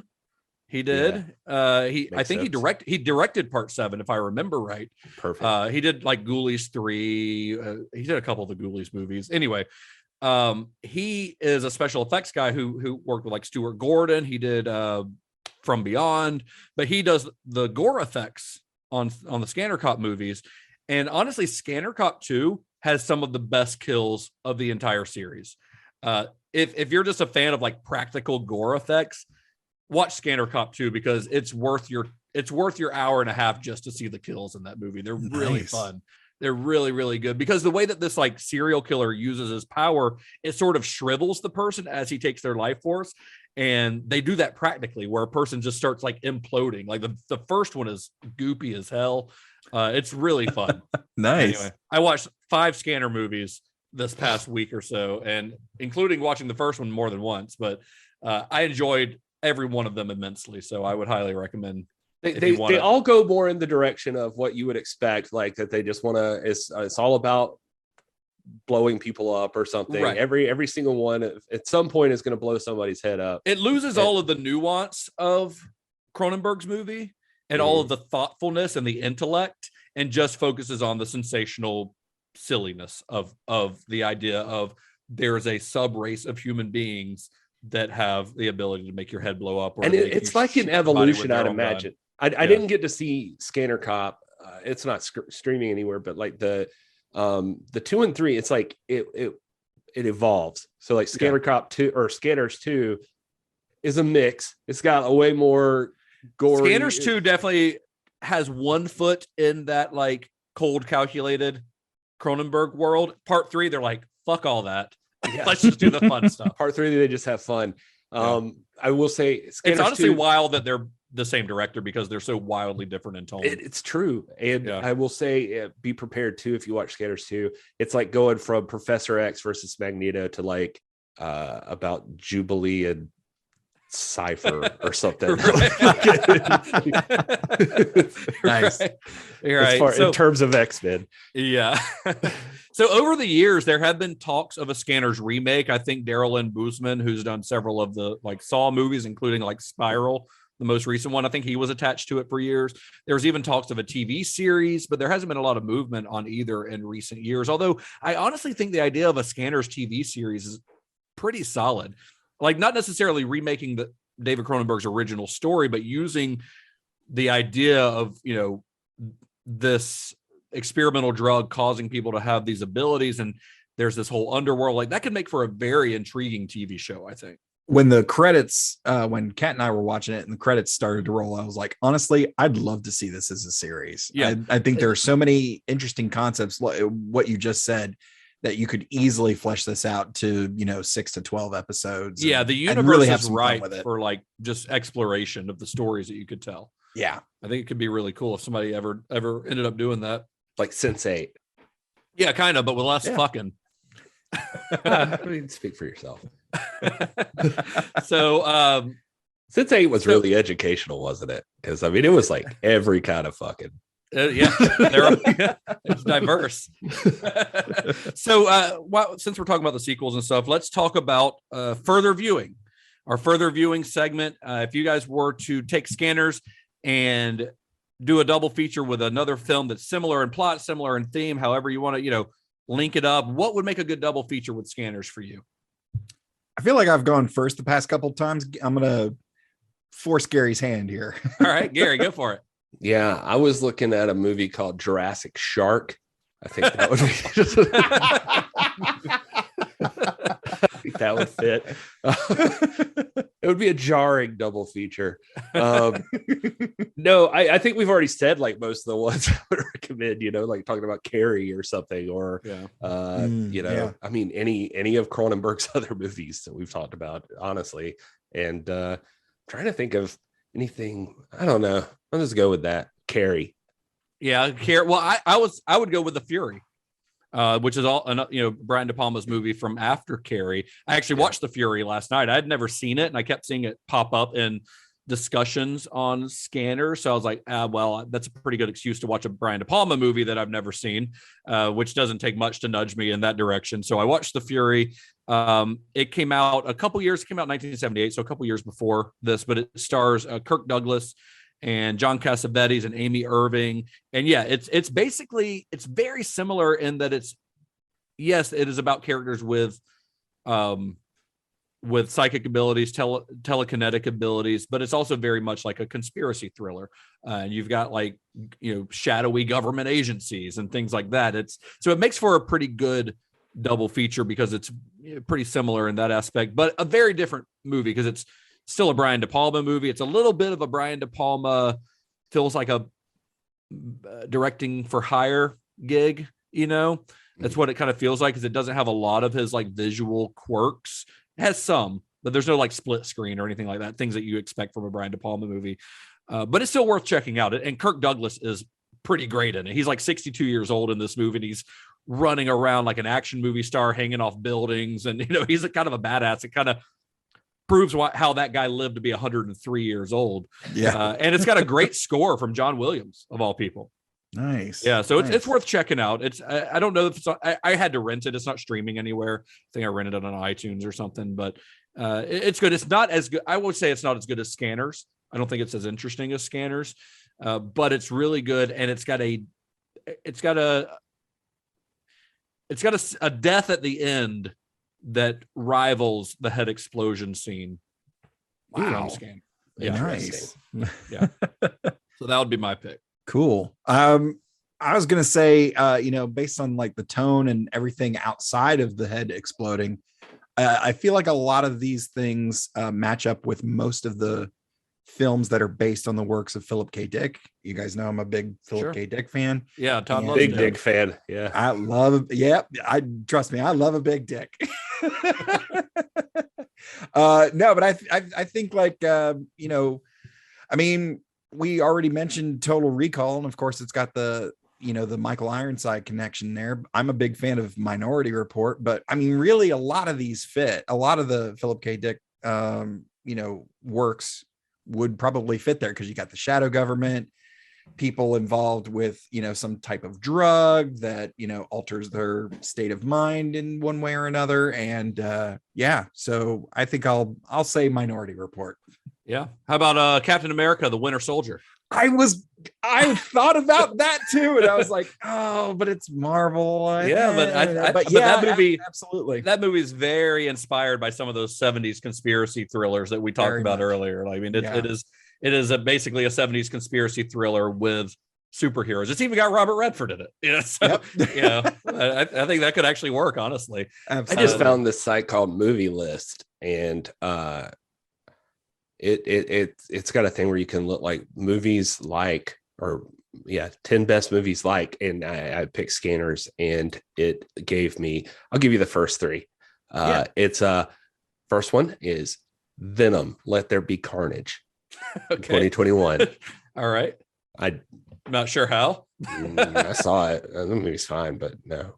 The next one's called The Recall from 2017. Not Total Recall, The Recall. No, but same font on their poster here.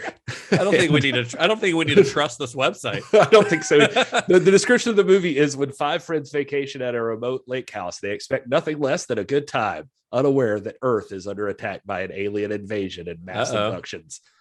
I don't see it. And then number 3 is Grindhouse from 2007. None of these are good suggestions. What is this site doing? Anyway, I should say that poor Stephen Lack, one of my favorite parts of the interview with him is that that notorious Canadian tax system got him, man. He said that by the time he finished this movie, he was the highest paid Canadian actor in a Canadian film. He said it was still like 5 figures, so he was not making like as much as like these people actually making it, but it was pretty good, and he was pretty proud. But he was getting paid on December 30th, and he immediately entered the highest tax bracket. Couldn't they have delayed his payment or something, or just like given it to him in installments? So what they did is he said he ended up having to find this thing. It was called the income averaging annuity program that they had, and he dumped it all in there. And so it let him keep a lot of it, but he basically had to give it back to the government, and they would pay him little bits of it every year. Yeah. So he kind of did get an installment, but just through the government. That's very strange. So after Scanners, Cronenberg had actually planned on working on a version of Frankenstein at the suggestion of Pierre David. And it kind of makes sense. I found this out. I actually read the Scanners Fangoria article from 1980, nice. where Scanners was on the cover, and they revealed this, and Cronenberg talks about it a little bit, what his idea for the character would be. And it does kind of make sense. Frankenstein's monster is sort of the ultimate example of body horror, and the plot keeps that sort of mad scientist experiment gone awry theme that we get in a lot of Cronenberg movies. So when you think about it, like a Cronenberg Frankenstein adaptation, that sounds pretty dope, honestly. Makes total sense, but it never came to fruition. I couldn't find out why. It's just one of those Hollywood unmade movies that just doesn't get made for whatever reason.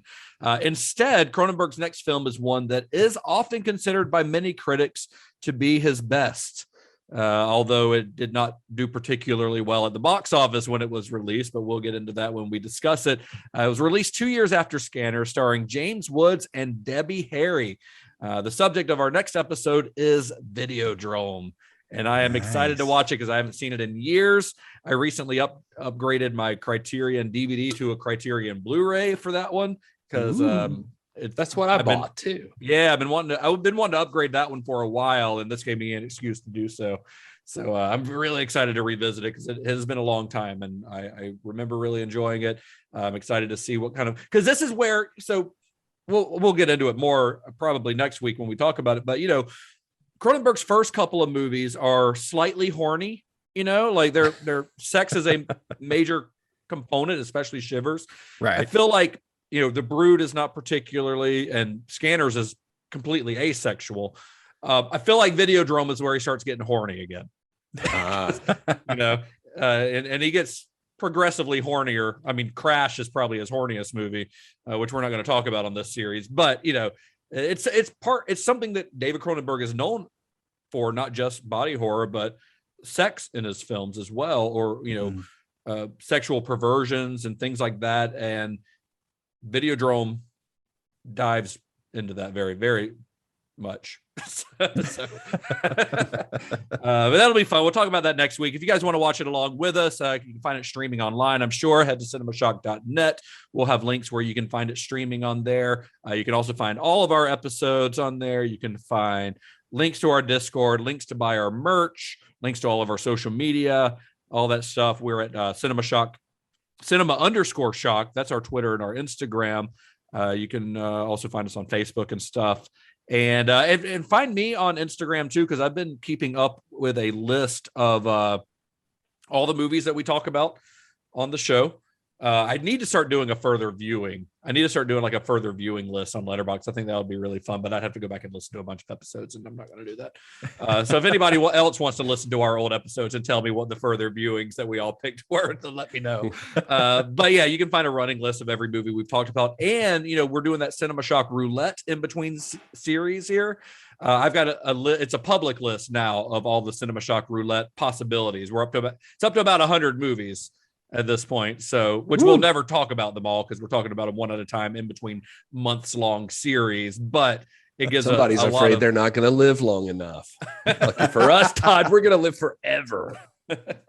Well, and you can find me on Letterboxd at Justin_Bishop. That's also my Twitter and Instagram. Where can you guys be found on the internet? I'm at This Is Gary Horne. Fuck you, Todd. Let's do one at a time. I'm at This Is Gary Horne. And Star Trek is your thing. Please come find my podcast, the Computer Resume podcast, available wherever you get your podcast. We're covering the entire franchise in chronological order with a rotating panel of my friends and comedians and authors and actors. It's a lot of fun. And you can reach us on all the socials at Computer Resume. And I am at Mr. Todd A. Davis on Facebook, Twitter, Instagram, and D&D Beyond. He's back to doing the D&D Beyond thing. Yeah. He started playing again. I'm getting into it more, man. Yeah. All right. And you? Did you already say yours, Gary? I said This Is Gary Horne. That's what you need to know. That's all you need to know. Leave me alone otherwise. Please do not contact me. So, all right. Well, that's it for this week. Until we meet again. May the wings of liberty never lose a feather. And be excellent to each other. All right. We're going to do this the Scanner's way. I'm going to suck your brain dry. Everything you are is going to become the keys. You're going to be with me, Johnny, no matter what. After all, brothers should be close, don't you think? Oh, you didn't even say Johnny has the keys. Yeah, you just referenced Johnny. I worked it in. You referenced Johnny and the keys. Yeah. All right, okay. All right. I'm okay with that. Yeah, so just it doesn't have to say Johnny has the keys anymore. It just has to have the words Johnny and keys in it. I'm gonna switch it up every now and then. I may still do Johnny has the keys at the end, but this one I wanted to play around with it a little bit. It'll be surprised though, but sometimes it can be abrupt, like that ending. I wasn't sure when it was over. Well, the show's over now.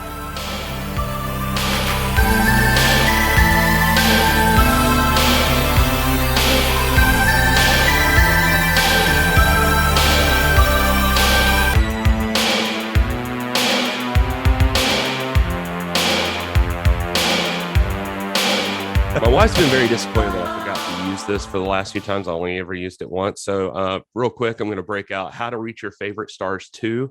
Oh, yes. This is supposed to be a thing every week? Yeah. Only if somebody from that book is in the movie, though. No, I'm just going to open it randomly. Because I'm going to go ahead and say that Stephen Lack is probably not in that book.